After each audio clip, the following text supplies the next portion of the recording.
इस वक्त दो खेमों में बटा हुआ है।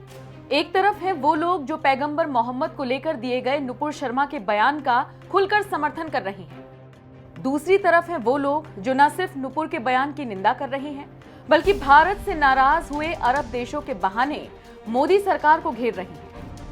ये ऐसे लोग हैं जो चटकारे ले लेकर बता रहे हैं कि अब भारत के पास झुकने के सिवाय कोई ऑप्शन नहीं बचा, अब तो भारत को अरब देशों की बात माननी ही पड़ेगी।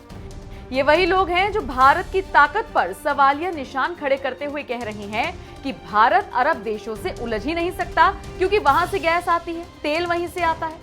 भारत में रहकर अरब देशों का बखान और भारत की मजबूती पर मजे ले रहे ऐसे लोगों को ये जरूर जानना चाहिए कि भारत अंतर्राष्ट्रीय स्तर पर कितनी ताकत रखता है। अरब देशों की नाराजगी छोड़िए, अगर भारत इन अरब देशों से नाराज हो जाए तो इनका क्या हाल होगा, कैसे ये देश ठप पड़ जाएंगे, ये हम आपको बताएंगे। लेकिन उससे पहले जरा आप ओवैसी का बयान सुन लीजिए। प्रधानमंत्री 10 दिन के बाद बोले इसको हटा दो, इसको सस्पेंड करो। अगर आज मैं नरेंद्र मोदी के बारे में अनपार्लियामेंट्री लैंग्वेज को इस्तेमाल करूं तो कल सुबह से बीजेपी वाले ओवैसी को पकड़ो, ओवैसी को पकड़ो, ओवैसी को पकड़ो।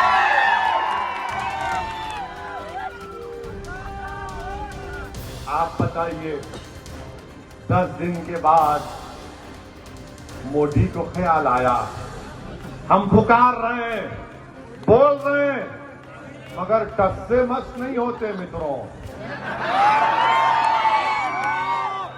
और कब हरकत में आते हैं, हरकत में कब आते हैं, जब कतर में कुछ होता है, सऊदी अरब में कुछ होता है, अरब इमारात में कुछ होता है, बहरीन में कुछ होता है।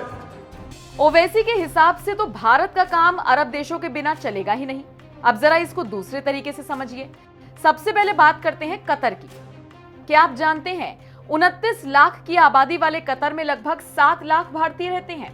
भारतीय वहां का सबसे बड़ा प्रवासी समुदाय है। कतर में होने वाले फीफा वर्ल्ड कप फुटबॉल 2022 के लिए इंफ्रास्ट्रक्चर तैयार करने में भारतीय कंपनियां बहुत अहम भूमिका निभाती हैं। अब कुवैत की बात करते हैं। 43 लाख की आबादी वाले कुवैत में लगभग 10 लाख भारतीय हैं। लगभग 6 लाख भारतीय ऐसे हैं जो यहाँ पर डॉक्टर्स, नर्स, इंजीनियर, सीए के तौर पर काम करते हैं। इसके अलावा 28,000 भारतीय जो सीधे कुवैत सरकार में अलग अलग नौकरियां कर रही हैं। कुवैत में फाइनेंस, इंफ्रास्ट्रक्चर और आईटी जैसे सेक्टर्स में भारतीय कंपनियों का अच्छा खासा निवेश है। मेडिकल फील्ड में भी भारतीय मौजूद हैं। अब सऊदी अरब का हिसाब किताब भी जान लीजिए।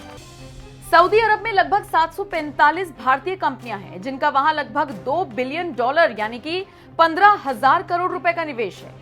ये कंपनियां वहां इंफ्रास्ट्रक्चर, सॉफ्टवेयर, फाइनेंशियल सर्विस जैसे सेक्टर्स में काम कर रही हैं। सऊदी अरब में 22 लाख भारतीय रहते हैं। इनका सऊदी की तरक्की में बड़ा योगदान है। हर साल भारत से लगभग 2 लाख लोग हज यात्रा करने के लिए सऊदी अरब जाते हैं। बहरीन के बारे में भी जान लीजिए। बहरीन की आबादी लगभग 17 लाख है और इसमें से 3 लाख भारतीय हैं।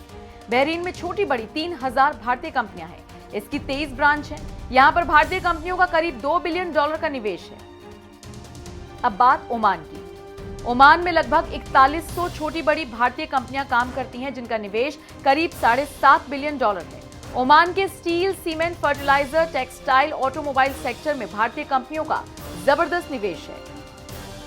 अब जरा ये भी जान लीजिए कि इन देशों में भारत से कितना सामान एक्सपोर्ट होता है। गेहूं UAE 4.7 lakh metric ton, Qatar 1 lakh metric ton, Oman 92,000 metric ton.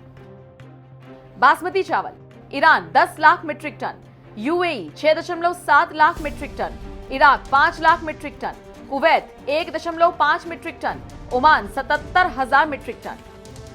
सब्जी UAE 82,000 metric ton, Qatar 25,000 metric ton, Oman 37,000 metric ton, Kuwait 17,000 metric ton, UAE 16,000 metric ton.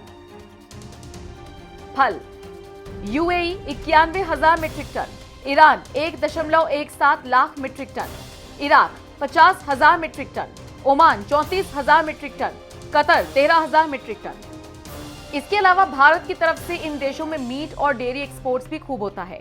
इतना ही नहीं, आपको याद होगा कोरोना काल में भी भारत ने इन देशों की खूब मदद की थी। अब ये रिपोर्ट उन सभी लोगों के लिए तमाचा है जो ये कहकर भारत को नीचा दिखा रहे हैं कि अरब देशों की नाराजगी हम पर भारी पड़ जाएगी। बहरहाल, आपका इस पूरी खबर पर क्या कहना है, कमेंट करके अपनी राय हमें जरूर